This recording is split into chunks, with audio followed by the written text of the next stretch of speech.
Chennai Silks in mega summer sale. Summer வந்தாச்சு. What's your plan for this holiday? எங்க கிட்ட விட்டுருங்க, நாங்க பாத்துக்கிறோம். GT Holidays, South India's #1 travel brand. பொதுவாக அரசியலில் ஒரு நாள் ரொம்ப நீளமானது அப்படிம்பாங்க. இந்த 4 நாட்களாக 10 வருஷம் போகிற மாதிரி நமக்கு இருக்குது. இப்போவும் பதட்டத்தில் உச்சியில் தான் நம்மளை வச்சுருக்காங்க. இருந்தாலும் எல்லா குழப்பங்களும் முடிந்து ஒரு இறுதி கட்டத்துக்கு, இறுதி வடிவத்துக்கு தமிழக அரசியல் வந்த மாதிரி தான் தெரிகிறது. இதில் திமுக தலைவர் ஸ்டாலினுடைய ஆதரவோடு தான் நாங்கள் விஜய்க்கு ஆதரவு அளிக்கிறோம், அவர்கிட்ட சொன்ன பிறகு தான் ஆதரவு அளிக்கிறோம்னு திருமாவளவன் சொல்லி தனது 2 எம்எல்ஏக்களுடைய ஆதரவை தெரிவிச்சிருக்காரு. ஐயுஎம்எல்லும் ஆதரவு தெரிவிச்சிருக்காங்க. ஸ்டாலின் அறிக்கை விட்டிருக்கிறார். எடப்பாடி பழனிசாமி வாழ்த்து சொல்லியிருக்காரு. ஆனால் ஆர்பி உதயகுமார் எதுவும் முடிஞ்சிடல, பொறுமையாக இருங்க, நல்லதே நடக்குன்னு மறுபடியும் ஒரு சுத்தலை சுற்றி விட்டுருக்காரு. பேசலாம். Welcome to sensation.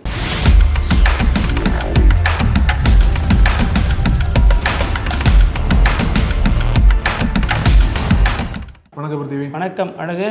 அரசியல் போற போக பார்த்தா பொதுவாக ஒரு டைட்டில் கார்டு போடுவாங்களா முன்னாடி, டிஸ்க்ளைமர், பொறுப்பு துறப்பு, அப்படிதான் போட்டு ஒன்று போட்டு. ஆமாங்க, நேற்று பேசிட்டு போறோம் ஐயுஎம்எல் ஆதரவுன்னாங்க, அப்புறம் பொறுப்பு ஆதரவு இல்லை, இப்ப மறுபடியும் ஆதரவுங்கிறாங்க. நம்ம பேசுறோம். அதனால இப்ப பேசுற கண்டென்ட்டுக்கு பொறுப்பு ஏற்றுக்க முடியாதுன்னா பேசுறப்போ நடக்குது, பப்ளிஷ் ஆகிற டைம்ல அப்படியே கம்ப்ளீட்டா வேற மாதிரி நடக்குது. ஆமா, இப்ப என்னன்னா ஒவ்வொரு நொடிக்கும் நம்ம ஆடியன்ஸ் நமக்கு பாடம் எடுக்கிற அளவுக்கு தான் அவங்க அரசியல் புரிதல் இருக்கும். அதனால அவங்க ஜஸ்ட் லைக் தட், ஆமா இவங்க அப்ப நடந்திருக்காங்க அப்படின்னு புரிஞ்சுட்டு நம்மள மன்னிச்சு ஏத்துப்பாங்க. ஆமா, இப்ப என்ன நடந்திருக்கு அப்படின்னா, திடீர்னு அரசியல்ல ஒரு யூ டர்ன், ஒரு ட்விஸ்ட் அப்படின்னு நடந்ததா முன்னாடி சொல்லப்பட்டுச்சு. ஆனா யூ டர்ன்ல இல்ல, அது நடக்கவே இல்லைன்னு சொல்லிட்டு அடுத்த நிமிஷத்துல நியூஸ் மாறுது. கவர்னரோட அந்த கேரளா பயணம் தான். இன்னைக்கு விஜய்க்கான நம்பர்ஸ் வந்துருச்சு. 118 திருமாவும் ஆதரவு கொடுத்துட்டாரு. அதை தொடர்ந்து ஐயுஎம்எலும் ஆதரவு கொடுத்துட்டாங்க. அப்போ 120 ஒரு நம்பர்ஸ் வந்துச்சு இல்லையா, அந்த 120 நம்பர்ஸ் வந்துருச்சு. அதை நம்ம கொண்டு போய் கவர்னர்கிட்ட கொடுக்கலான்னு சொல்லிட்டு விஜய் போகும்போது கவர்னர் நேரம் கொடுக்கல. என்ன சொன்னாங்க அப்படின்னா, கவர்னர் முன்னாடி பிளான் பண்ணி வச்சுட்டாரு, நைட் கேரளா கிளம்பி போறாரு அப்படின்ற நேரம் கொடுக்கலான்னு சொன்னதுக்கப்புறம் விஜய் அடையார் வரைக்கும் வந்துட்டார். அடையாருக்கு அப்புறம் அந்த செய்தி சொல்லப்பட்டதுக்கு அப்புறம் டக்குன்னு டியூட்டன் எடுத்தார் விஜய். சார் டைம் கொடுக்கல, எதுக்கு போறேன்னு சொல்லி டக்குன்னு டியூட்டன் எடுத்துட்டார். அப்புறம் சில நிமிஷங்கள் கழிச்சு அப்படியே நியூஸ் மாறுது, கவர்னர் கேரளா பயணத்தை ரத்து பண்ணிட்டாரு, தள்ளி வச்சுட்டாரு. அப்போ மறுபடியும் விஜய்க்கு நேரம் கொடுக்கப்படுது. இப்போ நான் பேசுற டைம்ல விஜயும் கவர்னரும் மீண்டும் சந்திச்சுட்டு இருக்காங்க. அப்ப இதுக்கப்புறம் என்ன நடக்கும்? இந்த 118 மெஜாரிட்டி கொடுத்ததுக்கு அப்புறம் இப்பவாச்சும் கவர்னர் விஜயை ஆட்சி அமைக்கிறதுக்கு அழைப்பு விடுப்பாரா, பதவிப்பிரமாணம் நடக்குமான்னு சொல்லிட்டு ஒரு பெரிய குழப்பத்தில் இருக்கு. போதும், இதுக்கு மேல பிரச்சனை பண்ணாரு. நானே ஆளுநர் மாளிகைக்கு போவேன், விஜய் ஆட்சி அமைக்க விடுறீங்களா மாட்டீங்களான்னு. எத்தனை முறை அவரும் அங்கேருந்து கிளம்புறாரு, ஆளுநர் மாளிகைக்கு வராரு, திரும்புறாரு, ரிப்பீட். இதே மாதிரி 3 தடவை 4 தடவை சுத்தி நமக்கு தலை சுத்துது. அதாவது இது வரைக்கும் விஜய்கிட்ட அந்த மெஜாரிட்டி நம்பர்ஸ் இல்ல, ஆனா கவர்னர் சந்திச்சாரு, இருந்தார். ஆனா மெஜாரிட்டி நம்பர்ஸ் வந்ததுக்கு அப்புறம் நான் கேரளா கிளம்பி போறேன் அப்படின்னு சொன்னேன். போங்காட்டமால இருக்கு, 3 தடவை பார்க்க வச்சுட்டு 4வது தடவை திருப்பி அனுப்புறீங்களா? ஆமா, அந்த மாதிரிதான் இன்னைக்கு ஏதோ ஒரு வகையில முடிவுக்கு வந்துடும். நாளைக்கு பதவி பிரமாணம் இருக்குமா அப்படின்னு கேட்டா இன்னும் சந்தேகம் தான். ஏன்னா கேரளாவில் நாளைக்கும் நாளை மறுதினமோ அங்க காங்கிரஸ் சீஃப் மினிஸ்டரோட பதவி பிரமாணம் இருக்கு போல் இருக்கு. அங்கேயும் இந்த கவர்னர் தான் இருக்காரு இல்லையா, அதனால அங்கேயும் ஒரு போற மாதிரி இருக்கும். அது எப்படி பிரச்சனைக்குரிய இடங்கள் எல்லாம் இந்த கவர்னரே இருக்காருன்னு தெரியல. கவர்னர் இருக்கனால பிரச்சனை வருதான்னு தெரியல. காங்கிரஸ்லயும் யாரு சிஎம்ங்கிறது பெரிய போராட்டமா கேரளாவில் அது காங்கிரஸ் ஒரு காலங்கால பிரச்சனை தான். அது உடனே எங்கேயுமே முடிவு சொல்ல மாட்டாங்க. வெஸ்ட் பெங்கால்ல பிஜேபி ஒரு கேண்டிடேட் சொன்னாங்களா, சுவேந்து அதிகாரி, யாருன்னா அகேன்ஸ்ட் நின்னாங்களா. காங்கிரஸ் அப்படி கிடையாது, கேட்டா ஜனநாயகம் பாங்க. காங்கிரஸ்ல இப்போ சதீசன் வெர்சஸ் கேசி வேணுகோபால்னு போயிட்டு இருக்கு கேரளால. ஆனா யார் சிஎம் வருவாங்கன்னு சொல்லிட்டு தெரியல. அங்க ராகுல் காந்தி பஞ்சாயத்து முடிப்பான்னு பார்த்தா இங்க ஃபிளைட் புக் பண்ணிட்டார் விஜயோட பதவி பிறந்து கலந்துக்கிறதுங்காட்டி. அவ்வளவு வேகமா இருக்க ராகுல் காந்தி தமிழ்நாட்டை பொறுத்தளவுல. அதாவது பிஜேபி பார்த்துட்டு இருப்பாங்க போறது, ராகுல் ஃபிளைட் புக் பண்ணிட்டாரா சென்னைக்கு, அப்ப ஆளுநர் நீங்க கேரளா போயிடுங்க அப்படின்னு. ஏன்னா அப்படிதான் நடந்துட்டு இருக்கு. எப்ப காங்கிரஸ் உள்ள போனாயிலோ அன்னையிலிருந்து விஜய்க்கு ஏகப்பட்ட சிக்கல், ஏகப்பட்ட தலை சுத்தல் தான். இதுல அழகு நாளைக்கு 10ஆம் தேதி வருது. இதுல யாருக்கு ஆப்பு? அதாவது இப்ப ஆளுநர் முறைப்படி உங்களை பதவி பிரமாணம் பண்ணி வைப்பாரா, அல்லது இதற்கப்புறம் சட்டத்துல ஏதாவது இருக்கு அதை வச்சு விளையாட போகிறாரா அப்படிங்கறத பார்க்க வேண்டியது. 118 10 120 கொண்டு வாங்க அப்படி. 120 தான் வந்திருக்கு. இப்ப ஐயுஎம்எல் 140 கொண்டு வாங்க. என்ன ஆகாது, போங்காட்டமா இருக்கு. ஐயுஎம்எல் முதல்ல அறிக்கையில் ஏதோ பிழைன்னு சொன்னாங்க, மறுபடியும் ஆதரவு இல்லைன்னாங்க. இப்போ மறுபடியும் ஆதரவு கொடுத்துருக்காங்க விஜய்க்கு. அதே மாதிரி விசிகாவும் ஆதரவு கொடுத்துருக்காங்க. இவங்க என்ன சொல்றாங்கன்னா, இந்த மாதிரி ஸ்டாலினோட கலந்து பேசி தான் நாங்கள் ஆதரவு கொடுத்தோம். ஐயுஎம்எல் ஆல்ரெடி சொல்லிட்டாரு, தலைவர் என்ன சொல்றாரோ அதான் நாங்கள் கேட்போம், ஸ்டாலின் சொல்றது தான் நாங்கள் கேட்போம் அப்படின்ட்டாரு. அது மாதிரி திரும்ப நாங்கள் வந்து ஸ்டாலினோட கலந்து ஆலோசித்த பிறகு தான் இதுக்கு போகிறோம், நாங்கள் அந்த கூட்டணி போகிறோம் அப்படின்னு சொல்லிட்டு தான் வந்தோம். ரெண்டாவது நாங்கள் கூட்டணிக்குன்னா அபிஷியலாக போகல, கூட்டணினா முற்போக்கு கூட்டணி தான் தொடர்றோம். திமுக கூட்டணி தான் எங்களுடைய கூட்டணி. ஆனால் எங்களால் பாஜக அந்த ஜனநாயக ஆட்சி ஜனாதிபதி ஆட்சியை கொண்டு வந்துடக்கூடாது, எங்களால் ஒரு தேவையற்ற சிக்கல் வந்துடக்கூடாதுங்கிற ஒரே காரணத்துக்காக தான் விஜய் ஆட்சிக்கு நாங்கள் வெளியிலிருந்து ஆதரவு தருகிறோம்ங்கிறார், எந்த நிபந்தனை இல்லாம. ஆமா, அப்ப இதுல இருந்து என்ன தெரியுது அப்படின்னா, இதுக்கு முன்னாடி ஒரு டிமாண்ட் வச்ச மாதிரி சொன்னாங்களே விசிகள் இருந்து, திரும்ப வந்து டெப்டி சிஎம் ஆக்குறோம்னு சொன்னாங்கல்ல, அதுக்கெல்லாம் வாய்ப்பே இல்லை. ஏன்னா திரும்ப வந்து விஜயோட கூட்டணிக்கு போகல, திமுகவோட தான் தொடர்றார். எப்படி கம்யூனிஸ்ட் கட்சிகள் வந்து வெளியிருந்து ஆதரவு தராங்களோ அதே மாதிரி நிலைப்பாடு தான் திரும்ப எடுத்திருக்காரு. கூட்டணிக்கு போனா மட்டும்தான் அமைச்சரோட இடம் கொடுப்பார் விஜய், அப்படிதானே எல்லா கட்சிகளும் பண்ணுவாங்க. கூட்டணிக்கு வராம ஒரு பதவி என்பது திருமாக்கு கிடைக்கிறது கஷ்டம். அதனால அந்த யூகங்கள்லாம் இப்போ வந்து முடிஞ்சிருக்கு, அடிபட்டுருக்குன்னு தான் சொல்லணும். காங்கிரஸுக்கு ஒரு பதவி கொடுக்கலாம் அமைச்சர், கூட்டணிக்கு போயிட்டாங்க. மீதி கட்சிகள் எல்லாமே வந்து கூட்டணிக்கு வராம வெளியிட்டு சப்போர்ட் பண்றதுனால விஜய்க்கு வந்து அந்த அளவுக்கு அவங்களுக்கு கொடுக்கணும் அப்படின்ற ஒரு தேவை எழல விஜய்க்கு. அதாவது எப்படி பார்க்கணும்னா, ஆட்சியை பிடித்த விஜய், ஆட்சி செய்யும் ஸ்டாலின், அப்படிதான் பார்க்கணும். ஏன்னா இதுல வந்து ஸ்டாலினுடைய கூட்டணியில் இருக்கக்கூடிய முக்கிய தலைவர்கள் எல்லாருமே விஜய் பக்கம் போய் நிற்கிறாங்க. அவங்க கொள்கைகள் ஸ்டாலின் கொள்கையிலிருந்து மாறுபடுமா, திமுகவிலிருந்து மாற போறாங்களான்னா இல்லை. இப்போ பொதுவான மக்கள் பிரச்சனைகளுக்கு நாங்கள் திமுகவோட தான் அணி சேருவோம் அப்படின்னு அவங்க சொல்லிட்டாங்க. அப்படின்னா அப்போ விஜயும் இந்த கொள்கையில தான் வந்தாகணுங்கிறது கட்டாயமா நமக்கு பார்க்க முடியுது.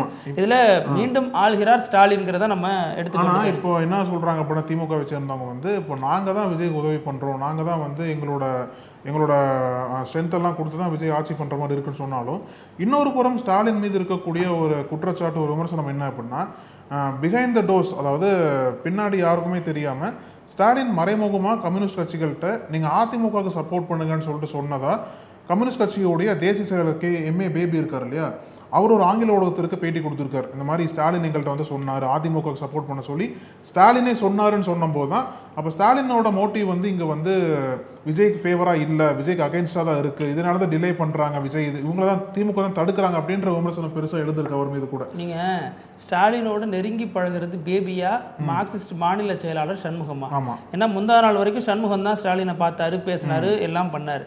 அவர் கொடுக்குற பேட்டியில் என்ன இருக்குன்னா, எங்களை ஸ்டாலின் எந்த நெருக்கடிக்கும் உள்ளாக்கல சொல்றாரு, நாங்க வந்து எங்க தனி கட்சி, நாங்க திமுக கிடையாது. அது வந்து காமனான பிரஸ் மீட்டை சொல்லிட்டு தனிப்பட்ட பேட்டிகள் என்ன சொல்றாருன்னா, எங்களை ஸ்டாலின் எந்த நெருக்கடியும் கொடுக்கல, நாங்க அதிமுக ஆதரவு கொடுக்கணும்னு அவர் சொல்லவே இல்லை. அதற்கு மீது இந்த மாதிரியான திமுக அதிமுக கூட்டணி இந்த மாதிரியான செய்திகள்லாம் வருது அப்படின்னா அதை நீங்க ஸ்டாலின் கிட்ட தான் கேட்கணும். ஆனா எங்களுக்கு எந்த ஒரு நெருக்கடியும் அவங்க தரலங்கிறது ரொம்ப கிளியர் கட்டா சொல்லிட்டாரு. அப்போ இவங்க வந்து இந்த விஷயத்தை அவர்கிட்ட சொல்றதுல ஏதாவது புரிதல் கோளாறு இருந்திருக்கா அப்படின்னு நம்ம பார்க்கணும். ரெண்டாவது, அவருக்கு பேபிக்கு என்ன பிரச்சனைனா, கேரளாவில் ஆட்சி இழந்திருக்காங்க. அப்ப அதை டேலி பண்றதுக்கு வேற ஏதாவது ஒரு பேசுறாராங்கிறது பார்க்க வேண்டியதா இருக்கு. ஏன்னா இங்க இருக்கக்கூடிய கூட்டணி கட்சி தலைவர்கள் யாருமே சொல்லாத ஒரு வார்த்தையை அவர் சொல்றாருங்கிறப்ப நமக்கு அது புரிபடாத ஒண்ணா இருக்கு. ரெண்டாவது, இப்போ என்ன புரியலன்னா, சண்டைங்கிறது விஜய் சொல்ற மாதிரி திமுக தாவேக்கான்னு இருந்த நிலைமையில இன்னைக்கு தாவேக்கா ஆட்சி அமைக்க திமுக சப்போர்ட் பண்ற லெவலுக்கு போயிடுச்சு. ஆனா சிவி சண்முகம் எதுக்கு 30 எம்எல்ஏட தனியா பேசிட்டு இருக்காரு, ஆலோசனை நடத்துறாருன்னு புரியல. இங்க 120 எம்எல்ஏ ஆதரவே வந்துருச்சு, இவங்க தனியா ஆட்சி அமைக்க போறாங்க, ஆளுநரோட பேசிட்டு இருக்காங்க. ஆனா அவர் எதற்கு தனியா ஆலோசனை கூட்டம் போடுறாரு? 120 150 ஆக ட்ரை பண்ணலாம். அவர் சைடுல 36 எம்எல்ஏக்கள் இருக்காங்க அதிமுக வச்சிருக்காங்க. அவங்க இதே மாதிரி அன்கன்சியஸ் சப்போர்ட் விஜய்க்கு தராங்களா அப்படின்றத கூட நம்ம பொறுத்து வந்து பார்க்கலாம். இல்ல, ஒவ்வொரு எலெக்ஷனுக்கும் ஒவ்வொரு அணி அதிமுக இருந்து உருவாகும். அந்த மாதிரி இந்த எலெக்ஷனுக்கு சண்முக அணின்னு தனியாக இவ்வளவு சீக்கிரம் உருவாகாதுங்க. ரிசல்ட் அந்த 4 நாள்லயே வந்து அதிமுக உடையோ பண்ணா, இதுல பாஜக தான் பிளான் உடைக்கிறது. ரொம்ப நாளா சண்முகம் 35 எம்எல்ஏ வச்சுட்டு இருந்தாரு, என்ன பண்றதுன்னு தெரியல. ஏதாச்சும் பிரச்சனை வந்து அவரு 35 எம்எல்ஏ டாபிக் ஓடும். ஆனா இப்பதான் நமக்கு சரியான சந்தர்ப்பம் வந்திருக்கு அப்படின்னு அவர் இந்த காய்களை நகர்த்துறாரான்னு கரெக்டா இருக்கும்னு சொல்லிட்டு தும்பிட்டாரு. இருந்தாலும் இப்போ ஒண்ணு தும்புறதுனால ஒரு பிரயோஜனம் இல்லைங்கிறதுனால அதை அப்படியே விட்டு வச்சிருக்காரு. அப்படி ஒண்ணுமே யூஸ் இல்லைன்னு சொல்லிட முடியாது. அந்த ஒரு 35 எம்எல்ஏக்கள் வந்து விஜயோட பேச்சுவார்த்தை நடத்தலாம், அவங்களுக்கும் ஆதரவு தரலாம். சொல்ல போனா அங்க அதிமுக அந்த ஒரு ஃபேக்ஷன் பிரிஞ்சு கம்ப்ளீட்டா விஜய்க்கு சப்போர்ட் பண்ணா. ஏன்னா 3/2 பங்கு எம்எல்ஏக்கள் போகும்போது பதவிக்கு வந்து ஆபத்து இருக்காது. அப்படி பார்க்குற சமயத்துல வந்து அவங்களுக்கு பெருசா ஆபத்து வராது அப்படின்ற ஒரு உறுதித்தன்மையோட விஜய் பக்கம் முழுவதுமா சாயறதுக்கும் வாய்ப்பு இருக்கு. சண்முகம் இந்த பக்கம் பேச்சுவார்த்தை பண்ணா, எடப்பாடி பழனிசாமி ஆப்போசிட்டா பேச்சுவார்த்தை பண்ணிருக்காரு. அவர் ஒரு குழு அமைச்சு பேச்சுவார்த்தை பண்றாரு. என்னதான் பேசுறீங்கன்னு புரியல அதிமுகக்குள்ள. இல்ல, இப்ப நீங்க வந்து 3/2 பங்கு எம்எல்ஏ போலான்னு சொன்னீங்க. 100% எம்எல்ஏவும் அல்றதுக்கு ஒரு வேலையை பார்த்துருக்காங்க தாவேக்கா. ஒரே ஒரு எம்எல்ஏ ஒரே ஒரு எம்எல்ஏ. ஆமா, அதான் அமமுக கட்சியில் இருக்கக்கூடிய காமராஜ். நான் கூட சொன்னேன் உங்கள்கிட்ட, அதாவது காமராஜ் ஆட்சியை கொண்டு வரேன்னு நினைச்சிட்டு காமராஜை கொண்டு வந்துட்டாங்க. காமராஜ் ஆட்சியை கொண்டு வரவங்களுக்கு காமராஜ் கூட என்ன தொடர்பு? அவங்க தான் என்டிஏ கூட்டணியில் இருக்கிறாரு. இவர் என்ன சொன்னார், சீட்டு நிர்மல்குமார், நாங்கள் என்டிஏ கூட்டணியில் இருக்கிற கட்சிகளை கூட்டணி கொண்டு வரதில் விரும்பலை அப்படின்னாரு. முதல் வேலையா இவர்கிட்ட இப்போ நீங்க ஒரு பட்டவர்த்தனமா தாவேக்கா என்னென்ன செஞ்சிச்சு, கம்யூனிஸ்டுகளை சந்திச்சு ஆதரவு கேட்டுச்சு, ஐயுஎம்ல சந்திச்சு ஆதரவு கேட்டுச்சு, இது எல்லாமே நம்ம வந்து வீடியோவில் பார்த்துட்டு இருந்தோம், செய்திகளில் பார்த்தோம். ஆனால் அமமுகவோட எப்போ பேச்சுவார்த்தை நடத்துனீங்க, யார் பேச்சுவார்த்தை நடத்தினா அப்படிங்கிறது நமக்கு தெரியணும். ஏன்னா தினகரன் கொந்தளிச்சாருங்க. கொந்தளிச்ச உடனே இன்னொரு வீடியோ உங்க சைடில் இறக்குறாங்க, தாவேக்கா சைடில். அவரு ஒரு அங்கேயும் பாருங்க ரீல்ஸ் மாதிரி ஒரு 10 செகண்ட் ஒரு வீடியோ வருது, அவர் கையெழுத்து போடுறாரு. அப்போ யார் இந்த வீடியோ எடுத்தா டிடிவி கேட்கிறாரு. எடுத்தா இதெல்லாமே மாட்டிப்பாங்க. ஏன்னா நீங்க வந்து என்ன சொல்றீங்க, மதச்சார்பற்ற முற்போக்கு அணி மாதிரி நாங்கள் இன்னொரு அணியை கட்டுறோம், இந்த அணியில் இருக்கிறவங்க எல்லாம் பாஜகவுக்கு எதிர்ப்பான மனநிலையில் இருக்கிறவங்கன்னு சொல்றீங்க. ஆனா அமமுகவில இருந்து ஒரே ஒரு எம்எல்ஏவை நீங்க விட்டு வைக்கல அப்படிங்கிறது பட்டவர்த்தனமா தெரியுது. அப்ப நீங்க கொள்கைக்கு என்ன அளவுல உண்மையா இருக்கீங்கிற கேள்வியும் நமக்கு வருது. இதுல நம்ம இன்னொன்னு பார்த்தோம் அப்படின்னா, இப்போ ஸ்டாலின் வந்து ஒரு அறிக்கை விட்டுருக்காரு, திமுக தலைவர் எல்லாத்துக்கும் வாழ்த்தி சொல்றாரு. இது வந்து இந்த ஆட்சி நாங்கள் கடந்த ஆட்சியோட திட்டங்கள் சாதனைகளை ஃபாலோ பண்ணணும் அப்படிங்கிற மாதிரி சொல்லியிருக்காரு. அதில் நம்ம எல்லாரும் இத்தனை நாள் பேசிட்டு இருந்து அதிமுக திமுக கூட்டணி ஏற்படுமாங்கிற அந்த விஷயத்தை பற்றி லைட்டாக போடகமானு சொல்றாரு.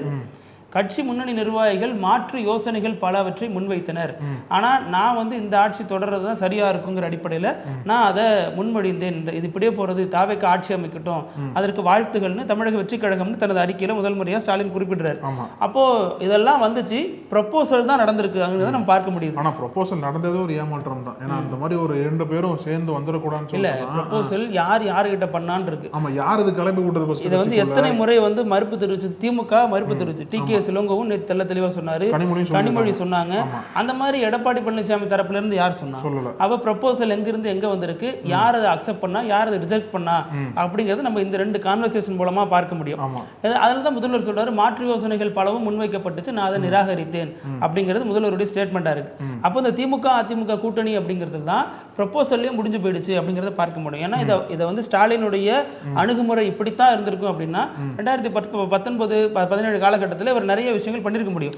ஆனா அதை நோக்கி திமுக நகராத பொழுது இன்னைக்கு ஒரு ஆட்சி அதிகாரத்தில் இருந்திருக்காங்க. ஸ்டாலினுக்கு ஒரு இமேஜ் இருந்திருக்கு, தோல்வி அடைந்தாலும் கூட அவருக்கு ஒரு இமேஜ் இருக்கு இன்னைக்கு தமிழ்நாட்டில். அதை சிதைச்சிக்க விரும்புவாரா அப்படிங்கிற கேள்விகள் முன்வைக்கப்பட்ட போதுதான் இது வந்து இப்ப ஸ்டாலின் தெளிவான ஒரு அறிக்கை கொடுத்திருக்காரு. இதுல நம்ம இன்னொன்னு விஷயம் பார்க்கணும் அப்படின்னா, குதிரை பேரம் அப்படிங்கறதெல்லாம் இந்த எலெக்ஷன்ல அதிகமா பேசப்படுது. குறிப்பா இந்த தேர்தல் முடிவுக்கு பிறகு இப்ப நேற்று டிடிவி தினகரன் புதுசா ஒரு பிரேம் வச்சு ஒரு கண்ணாடி வாங்கியிருந்தாரு. அந்த பிரேம் வச்ச கண்ணாடி தெரியணுங்கிறதுக்காக தான் வந்தாரு. அந்த அளவுக்கு க்ளோஸா நோட் பண்ணிருக்கீங்க. நான் அப்படிதான் நினைச்சேன். அவர் பேசின கருத்தோட போட்ட கண்ணாடி தான். எங்க ராத்திரி 12 மணிக்கு அப்பாடி எல்லா பிரச்சனையும் முடிஞ்சிருச்சு, ஐயோ மூலம் கொடுத்து தூங்கலான்னு கண்ணா சேர்ந்தா திடீர் பரபரப்பு, டிடிவி தினகரன் செய்தியாளர் சந்திப்புங்கிறாரு, தூங்க விடுங்கிறாங்களே அப்படிங்கிற மாதிரி தான் இருந்துச்சு. சார் அவர் வந்து புதுசா பிரேம் போட்டு பாக்கியராஜ் மாதிரி கண்ணாடி போட்டுட்டு நல்ல பவுடர் எல்லாம் போட்டுட்டு அழகா வந்து பேசினாரு. அவரு வைக்கக்கூடிய குற்றச்சாட்டுகள்ங்கிறது ரொம்ப ஸ்ட்ராங்கா இருந்துச்சு. திமுக அதிமுக மாதிரி மேலோட்டமாலாம் அடிக்கல, டிடிவி தினகரன் மாதிரி தான் எதிர்கட்சிகள் செயல்படணும் அப்படின்னு. எனக்கு ட்விட்டர் ஃபுல்லா அவருடைய வெற்றிகள், அவருடைய பேச்சு, அந்த புராணம் பத்தி தான் இன்னைக்கு இருந்துச்சு. அவர் ரொம்ப ஸ்ட்ராங்கா விஜய் அடிச்சாரு. நீங்க தூய சக்திங்கிறீங்க, இப்படி ஆட்சி அமைக்கிறதுக்கே ஊழல் பண்றீங்க, குதிரை பேரம் நடத்துறீங்க, நீங்க எப்படி நல்ல ஆட்சியை தருவ அப்படின்னு டிடிவி தினகரன் கடுமையான விமர்சனத்தை முன் வச்சாரு. ஆளுநர்கிட்டையும் கம்ப்ளைண்ட் பண்ணாரு. இந்த குதிரை பேரத்தை வச்சு வேற ஏதாவது விஷயங்கள் பேசப்படுதா அல்லது ஜனாதிபதி ஆட்சி வர்றதுக்கான வாய்ப்புகள் இருக்காங்கிற மாதிரியான பேச்சுக்கள் அடிபட்டுச்சு. நல்வாய்ப்பாக இன்னைக்கு திமுக கூட்டணி கட்சிகள் எல்லாமே விஜய்க்கு ஆதரவு கொடுத்து அந்த பிரச்சனையை ஆஃப் பண்றாங்க. இதுக்கு முன்னாடி என்ன சொல்றாங்க அப்படின்னா, ஒரு தொகுதியில பணம் கொடுக்குறாங்க அப்படின்னா தேர்தல் ஆணையம் என்ன பண்ணுவாங்க, அந்த தொகுதிக்கான தேர்தல் நிறுத்தி வச்சிருவாங்க. அப்படிதான் முன்னாடி எல்லாம் இல்ல, கட்டுக்கட்டா பணம் வந்து முன்னாடி எல்லாம் சிகிச்சை இல்லையா. இப்போ அரவக்குறிச்சி எல்லாம் பார்த்தோம் நம்ம, பல தொகுதிகளில் வந்து இந்த மாதிரி பணம் வந்து ரொம்ப அதிகம் பட்டுவாடா பண்றாங்கன்னு சொல்லிட்டு தேர்தல் நிறுத்தி வச்சாங்க. அதே மாதிரி தான் வந்து தினகரன் சொல்ற குற்றச்சாட்டை பாஜக வந்து அதுக்கு சாதகமா பயன்படுத்தி இந்த மாதிரி குதிரை பேரம் நடக்குதுன்னு சொல்லிட்டு ஆளுநர் மூலியமா அதை ஒரு எவிடன்ஸா வச்சு ஆட்சி அமைக்கிறதுக்காண்டி அந்த நடவடிக்கைகளை தள்ளி போடுறதுக்கான பிளானை வந்து பாஜக பண்ணதா பலர் தான் சொல்றாங்க. ஆனா எப்படியோ இங்க இருக்கக்கூடிய கட்சிகள்லாம் பெருவாரியா ஆதரவு தெரிவிச்சதுனால அந்த ஒரு பாஜக முயற்சி என்பது இங்க வந்து தவிடுபடியாச்சுன்னு சொல்லணும். இல்ல, எடப்பாடி பழனிசாமி முன்னாள் எதிர்க்கட்சி தலைவர், அவர் ஒரு அறிக்கை விடுறாரு.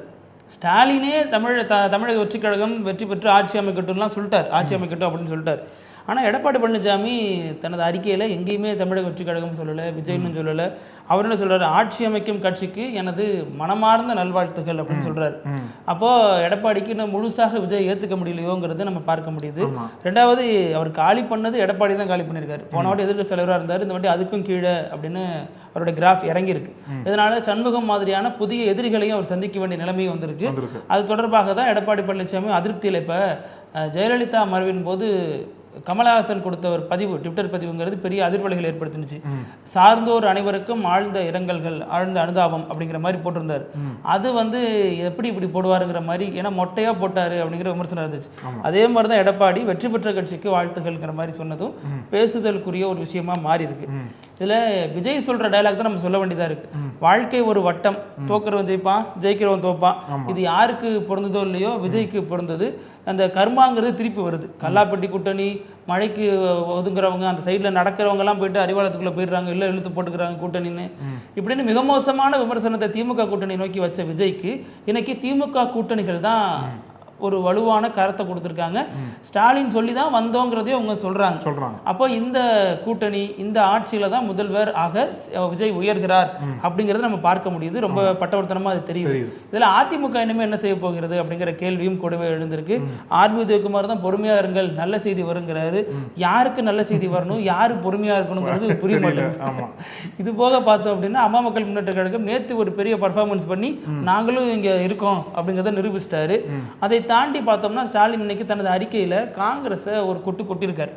அதாவது வெற்றி பெற்ற எம்எல்ஏக்கள் கூட வந்து நன்றி சொல்ல அறிவாலயத்துக்கு வரல, ஒரே நாள்ல காங்கிரஸ் ஒரு முறிவை சந்திச்சுட்டு போயிடுச்சு அப்படின்னு காங்கிரஸை கொட்டிட்டு, அதற்கடுத்து விசிக இடதுசாரிகள் எல்லாமே தோழமையோட எங்க கிட்ட தமிழ்நாட்டு பிரச்சனைகளை ஒன்றாக பயணிப்போம், ஆதரவின் அடிப்படையில் தாவேக்கா கொடுக்குறோம் அப்படின்னு சொன்னாங்க. அவங்களுக்கு நன்றி வாழ்த்துகள் சொல்லிட்டு, அதற்கடுத்து தன்னுடன் இருக்கக்கூடிய பிரேமலதா விஜயகாந்த், வைகோ, தமிமுன் அன்சாரி, ஈஸ்வரன், இவங்க எல்லாருக்குமே அவர் வந்து நன்றியை சொல்றாரு.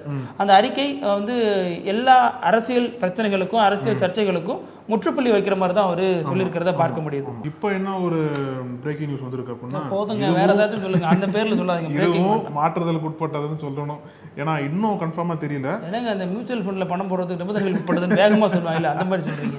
கன்ஃபார்மா தெரியல. மேபி நாளை இல்லைன்னா நாளை மறுதினம் விஜய் வந்து பதவி ஏற்கலாம். ஏன்னா கவர்னரை மீட் பண்ணிருக்காங்க போல் இருக்கு.